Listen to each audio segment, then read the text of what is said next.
Hello everyone and welcome to another video on The Long Dark.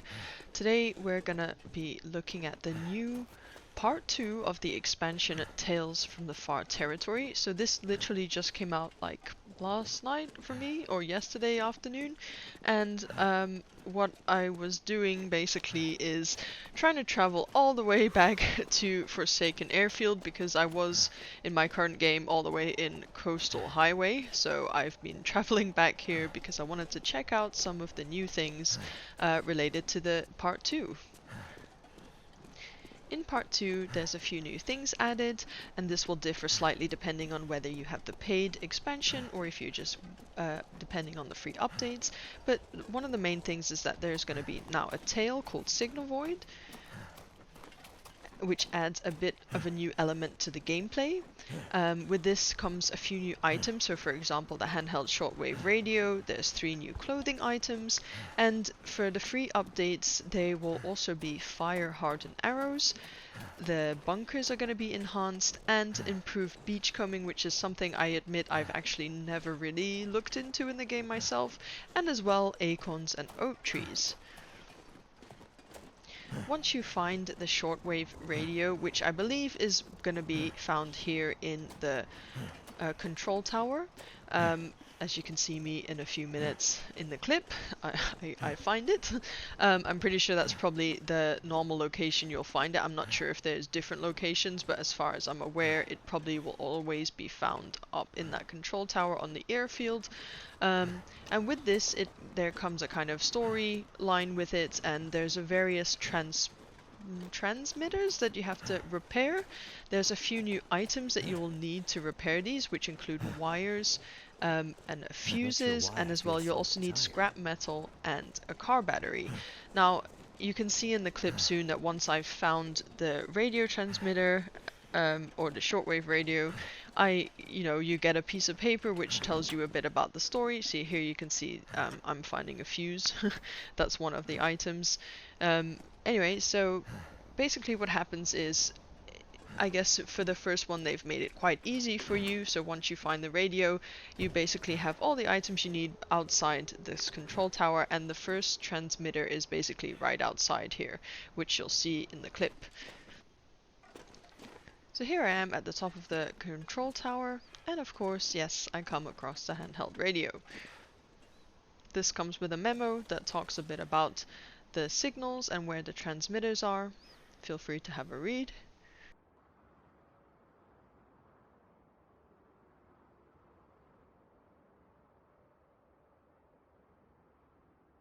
So yeah, once you've read this, you have a look at your new radio, and it will come up as a mission that you have. And you can press J on the keyboard to access the objectives for this. As you can see, there's a few different transmitters, one of which is just outside here, and the others are in different regions. So literally just outside the control tower, you'll find on the right side all the different things you need to fix the first transmitter.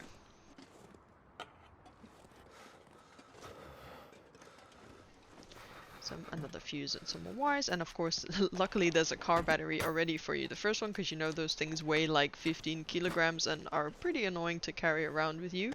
So here I go, you open the transmitter box and you just fill in the various things, the fuses, the wires, the metal, and the car battery, and then you can switch it on. This gear's starting to slow me down.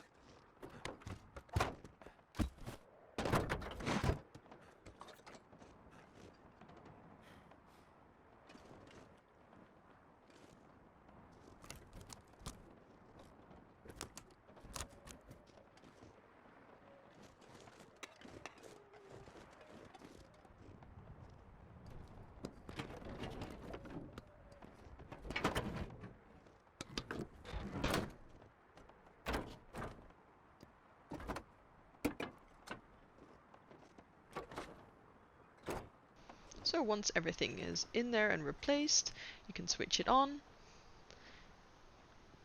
And at first, as you can expect, nothing much really happens, as you will need the Aurora to be present for anything to happen.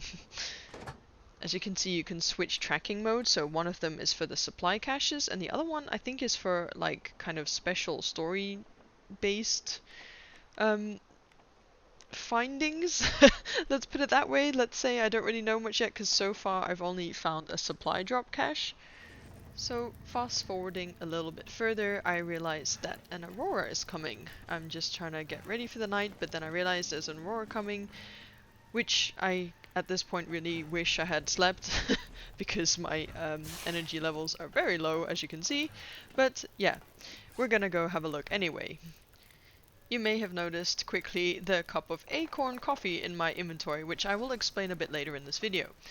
And also, by the way, at this moment I also come across one of the new clothing items, which is the Aviator cap.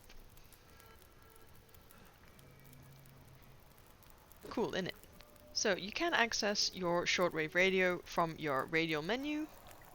And here I go starting to have a look. And of course at first I have no idea how the hell this thing works. So you have two tracking modes, as I mentioned, one of which I'm not 100% sure what this one here, what you find. I think it's some kind of story element, maybe it leads to bunkers, I believe, something like that. I may be wrong, don't quote me on this. And the other one is for supply drops or caches. I had to go sleep for a little bit because my energy levels are really low and there didn't seem to be much happening yet. But now, as the Aurora is kind of fully roaring, I went out again, and as you can see, the transmitter, or the shortwave radio starts to react a little bit. So for example, on the supply drop mode, you can see there's a yellow light on the side of the radio, and I think the idea is basically to try follow so that the pointer is all the way to the right, so depending on the direction you're facing it will adjust, which I kind of work out later. And as you get closer to the object itself, or to the supply drop for example, the light starts flashing, and you also hear like the noise of the radio kind of beeping faster and faster.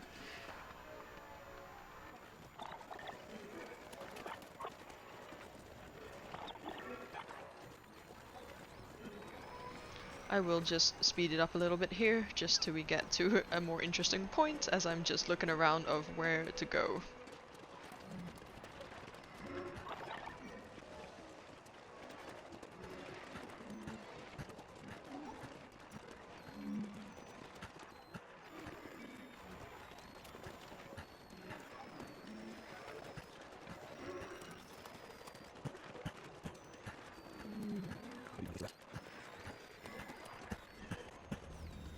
As things started to get really interesting, of course a wolf came along.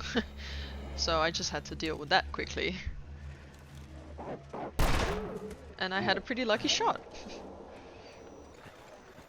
So initially I thought, oh, is it somewhere around that shed, because it started to seem to point in that direction, but I decided to look a bit further, and as I moved further along I noticed the sound, as you can hear, getting a bit quicker. But then I was like, whoa, but I don't see anything at all, there's just snow out here. So I was looking around a bit at first.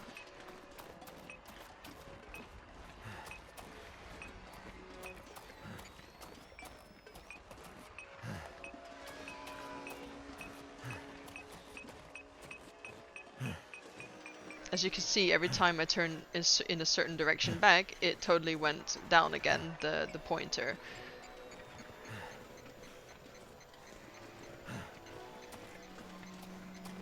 So then I was like, okay, maybe I should look at the ground, I guess. Indeed, thinking, okay, maybe it must be hidden or something. So still looking around a bit more, looking around.